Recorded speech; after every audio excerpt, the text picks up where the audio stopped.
నమస్తే, welcome to Telugu one cinema. This is Divyasri. Senior stars Chiranjeevi, Balakrishna, Venkatesh, నాగార్జునను టాలీవుడ్కి 4 పిల్లర్స్గా చెప్పుకునేవారు. ఈ నలుగురు స్టార్స్ బాక్స్ ఆఫీస్ దగ్గర ఎన్నో వండర్స్ క్రియేట్ చేశారు. ఈ తరం స్టార్స్తోనూ పోటీ పడుతూ సినిమాలు చేస్తున్నారు.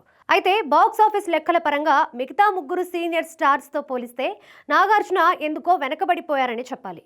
రాజకీయాల కోసం కొన్నేళ్లు సినిమాలకు బ్రేక్ ఇచ్చిన చిరంజీవి ఖైదీ నంబర్ 150తో మళ్ళీ రీఎంట్రీ ఇచ్చారు. రీఎంట్రీ తర్వాత చిరంజీవి నటించిన 6 సినిమాలు విడుదల కాగా అందులో 4 సినిమాలు 100 కోట్లకు పైగా గ్రాస్ కలెక్ట్ చేయడం విశేషం.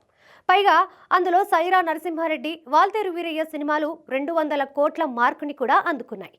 ఇలా ఇప్పటికీ బాక్సాఫీస్ దగ్గర సంచలనాలు సృష్టిస్తున్నారు చిరంజీవి. ఇక బాలకృష్ణ విషయానికి వస్తే సీనియర్ స్టార్స్లో మరెవరికీ సాధ్యం కాని విధంగా వరుస విజయాలతో దూసుకుపోతున్నారు.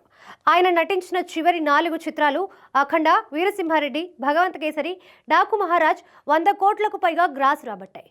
రీసెంట్ ఫిలిం డాకు మహారాజ్ అయితే ఇప్పటికే 160 కోట్లకు పైగా గ్రాస్ రాబట్టి 200 కోట్ల మార్క్ దిశగా పయనిస్తోంది. చిరంజీవి, బాలకృష్ణకు ధీటుగా వెంకటేష్ కూడా బాక్సాఫీస్ దగ్గర వసూళ్ల వర్షం కురిపిస్తున్నారు.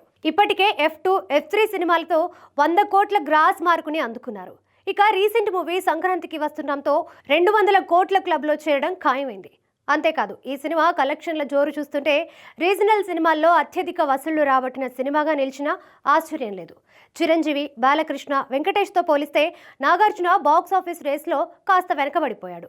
నాగార్జున నటించిన ఊపిరి సినిమా 90 కోట్లకు పైగా గ్రాస్, సోగ్గాడే చిన్ని నాయన సినిమా 80 కోట్లకు పైగా గ్రాస్ రాబట్టినప్పటికీ ఆయన రీసెంట్ సినిమాలు భారీ వసూళ్లు రాబట్టలేకపోయాయి. బంగారాజు 60 కోట్లకు పైగా గ్రాస్ రాబడితే నాసామిరంగా 40 కోట్ల లోపు గ్రాస్కి పరిమితమైంది. పైగా నాగార్జున సోలో హీరోగా సినిమాలు కూడా తగ్గిపోయాయి. ప్రస్తుతం కుబేరా, కూలీ వంటి సినిమాల్లో కీలక పాత్రలు పోషిస్తున్నారు. మరి నాగార్జున కూడా త్వరలోనే తాను హీరోగా నటించిన సినిమాతో 100 కోట్ల గ్రాస్ క్లబ్లో చేరతాడేమో చూడాలి.